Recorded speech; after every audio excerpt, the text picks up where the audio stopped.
ถึงฤดูเดือนนี้ยมพบาลเพิ่นปล่อยเพตกับทั้งสัตว์นรกพร้อมในหมอแผ่นแดงเทพพทรไทยในระหว่างกามาสิได้ลงมาหาหมู่เฮาม่วนพร้อมซุ่มที่เป็นแซงเสือกันมาแต่สัตว์ก่อนสิมาคอยหับตอนรอถาส่วนบุญซุ่มที่เป็นเทพไทยเน่าอยู่เทิงสวรรค์สิพากันลงมาจอบซ่อมลิงเยี่ยมเห็นเฮาทำบุญสร้างการกุศลสร้างก่อดีใจนำพี่น้องสิเมื่อพ่ออยู่สวรรค์ขั้นเห็นเฮาลึบหม่างหิดเก่าข้องหลังบุญกุศลสินทานบ่คานึงน้ำจ่อยเขาก็พากันหน่อยในหัวใจเอาอังคานิ่งน้ำพี่น้องสิลงหมอแผ่นแดงส่วนว่าเพชรนรกหายได้ปลดปล่อยออกมาเขาก็สารวนหาศาสตร์แซงซุ่มเสือแล่นขึ้นเนื้อลงไต่ตามศาลาหิมท้าตามหนทางขวางบ้านบ่เห็นเสือเซนโตเพราะว่าทุกอยากหายอาศัยเพิ่งใบบุญตั้งแต่ยังเป็นคนบ่ได้ทำบุญไว้มั่วแต่สารวนสร้างปาปังกำบาปตกมาหอดเส้นนี้ลงหมอแผ่นแดงเขาก็เลาะแหล่งแข่งห้องหำหวนหาทั้งลูกหลานเอาอาบ่ได้ยินเสียงนั้นย้อนว่าอกุศลเบื้องปาปังกำบาปได้มาบังเหลื่อมไว้ให้เขานั่นบ่ได้ยินเขาก็เมื่อยเลาะศอกคนทั้งให้หำคนิ่งหาลงไปตามเทียงหน้าป่าดงพงเสือเบิดเสียงโฮเฮห้องควันข้างเอิ้นกูลูกและล้านกะบ่ฮู้ย้อนกำนันแลนบัง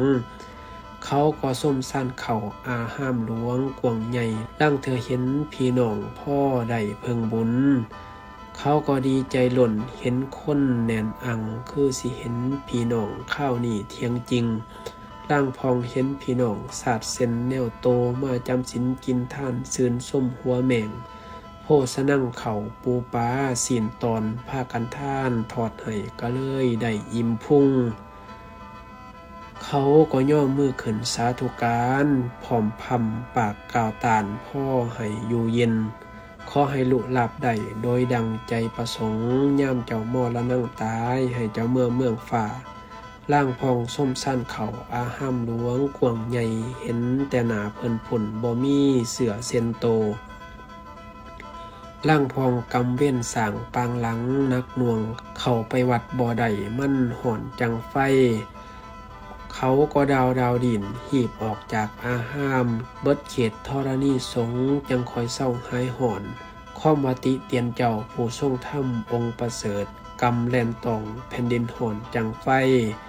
ขอบว่าเป็นจังสันเฮาจึงได้เฮ็ดห่อเขาไปแขนทั้งอาหารหวานข้าวสู่อันม่วนพร้อมท่านเขาให้ซุ่มบ่มีศาสตร์เส้นเขาบ่มีพี่น้องเป็นหน้าอีดูนอกจากหันยังมีผู้เป็นกรรมจากเขามาในวัดแต่แผ่นดินมันห่อนเขาเลยบวงสรวงไหวทำท่านนอกเขตเฮ็ดเป็นหานเพชรไหวทางสิเขาวัดมาซุ่มหมู่ญาติพี่น้องทั้งพองพวกกำนักย่ามที่เขาได้กินของที่หมอเว้นว่างให้เขาก็ดีใจหล่นค้นหัวพ้องนำตาลังทั้งปากกับพองเว้าให้พรเจ้าผู้ท่าน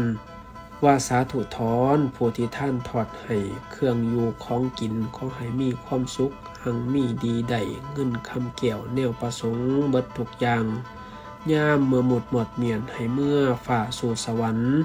ซุ่มมูพี่น้องผู้ขานั่นให้มันทุกข์จนตายบ่เฮ็ดบุญศีลกินท่านศาสตร์ซุ่มแซงหายให้มันตายลงหมอหน้าละกาห่อนเดือดพ้นจากหันไปเป็นเป่าเพศผีอย่าได้มีวันพ่อโพสนั่งผอมพำให้เขาถูกยิงลำคือด่างดังเฮาให้เขาเป็นเพศหายย่ำตายไปโลดซัวเขาประดับดินเขาสาบผอมตายแล้วอย่าพบพาน